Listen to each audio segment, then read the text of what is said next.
ඔයාගේ කන් ඇසීම ඔයාගේ වයසට ගැළපෙන විදිහට තියෙනවද? නිතර ඉයර්ෆෝන් පාවිච්චි කරන නිසා ඔයාගේ කන් ඇසීම අඩු වෙලාද? අපි අද කන් ඇසීම ඔන්ලයින් චෙක් කරගන්න ක්‍රමයක් ගැන බලමු. යම්කිසි ශබ්දයක් අපිට ඇහෙනවද නැද්ද කියන එක තීරණය වෙන්න ඒ ශබ්ද තරංගයේ තියෙන මූලික ලක්ෂණ දෙකක් බලපානවා. එකක් තමයි ශබ්ද තරංගයේ තීව්‍රතාවය, අනිත් එක තමයි හඬේ සැර.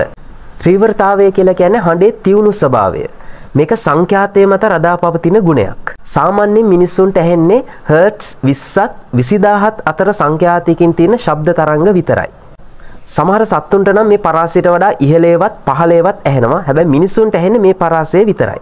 සාමාන්‍යයෙන් ගැඹුරු ශබ්දවල සංඛ්‍යාතය අඩුයි. උදාහරණයක් විදිහට බෙරේක සද්දයක්, පිරිමි ළමයෙක්ගේ කටහඬක්, ඒවා ගැඹුරු ශබ්ද. සංඛ්‍යාතයේ වැඩි ශබ්ද කියලා කියන්නේ හඬේ තීව්‍රතාවය එහෙම නැත්නම් තියුණු ස්වභාවයේ වැඩි ශබ්ද.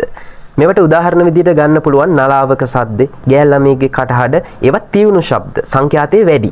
දැන් හිතන්න මෙහෙම පිරිමි ළමයෙක් මෙන්න මෙහෙම කියනවා. "ආනංගි" එහෙම කිව්වොත් ඔයගලට තේරෙනවා ඇති ඒක ගැඹුරු શબ્දයක්. ඒ කියන්නේ යාගේ සංඛ්‍යාතය අඩුයි, තීව්‍රතාවය අඩුයි. දැන් ඒකට පිළිතුරු විදිහට අර ගෑල් ළමයා "අනේ යන්න" අන්න ඒ වගේ શબ્දයකින් කතා කරනකොට ඒක තියුණු શબ્දයක්. ඒ කියන්නේ සංඛ්‍යාතය වැඩි શબ્දයක්. මිනිස්සු වයසට යනවත් එක්ක මේ තියුණු શબ્ද ඇහෙන ප්‍රමාණය අඩු වෙනවා. ඒ කියන්නේ ඉහළ සංඛ්‍යාතයන් ඇහෙන ප්‍රමාණය ටික ටික අඩු වීගෙන යනවා. මෙන්න මේ තියුණු ශබ්ද ඇහෙන පරාසය පාවිච්චි කරලා අපිට පුළුවන් කෙනෙක්ගේ ඇසීමට අදාළව එයාගේ වයස තීරණය කරන්න.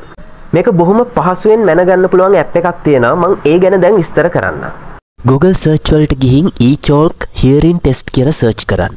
එතකොට ඔයගොල්ලන්ට මෙන්න මේ වෙබ්සයිට් එක එවි. ඊට පස්සේ මේ වෙබ්සයිට් එකට යන්න. මම මේකේ link එකත් comment වල දාලා තියන්නම්. ඒක මේ විදිහට පොඩි වෙලාවක් ඇතුළත load වේවි.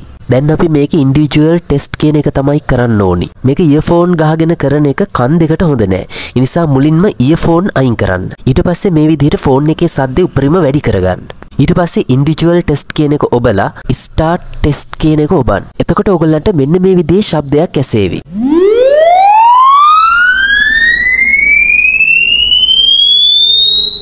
ඔයාට ඒ සද්ද ඇහෙන්නේ නැතුව යන මොහොතේදීම I can't hear it කියන එක ඔබන්න. අන්න එතකොට ඔයාගේ කන් ඇසීම අවුරුදු කීයක මිනිස්සෙක්ගේ කන් ඇසීමට ආසන්නව සමානද කියලා දලාගයක් තිරේ වැටේවි.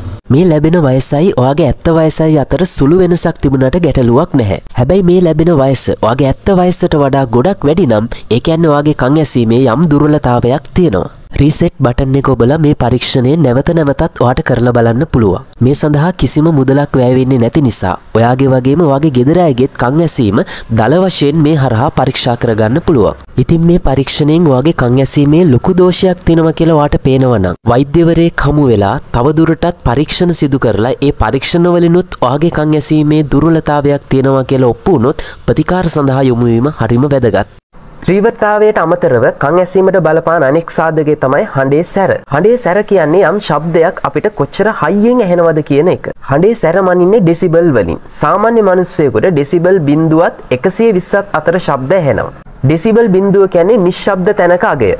මේ ඩෙසිබල් ගාන වැඩි වෙන්න අපිට ඇහෙන හඬේ සැර වැඩි වෙනවා. මිනිස්සෙකුට දරා ගන්න පුළුවන් උපරිම ඩෙසිබල් ගාන තමයි 120. හඬේ සැර ඩෙසිබල් 120ට වඩා වැඩි වුණොත් අපේ කර්ණ පටහ පටලය, එහෙම නැත්නම් කන් අඩිය, කන් බෙරය කියන්නේ අන්න ඒක හානි වෙලා අපේ කන් ඇසීම නැති වෙලා යනවා. ඒ විතරක් නෙමෙයි ඩෙසිබල් ගාන ටිකක් වැඩි ශබ්ද දිගු කාලයක් අපි එක දිගට අහන් ඉන්නකොටත් අපේ කන් ඇසීම අඩු වෙනවා. මෙන්න මේ නිසායි ඉයර්ෆෝන් පාවිච්චියෙන් කන් ඇසීම අඩු වෙන්නේ. ඔයා ඉයර්ෆෝන් එකක් දිගු කාලයක් අධික ශබ්දයකින් පාවිච්චි කරනකොට කන් ඇසීම ක්‍රමානුකූලව අඩු වෙනවා.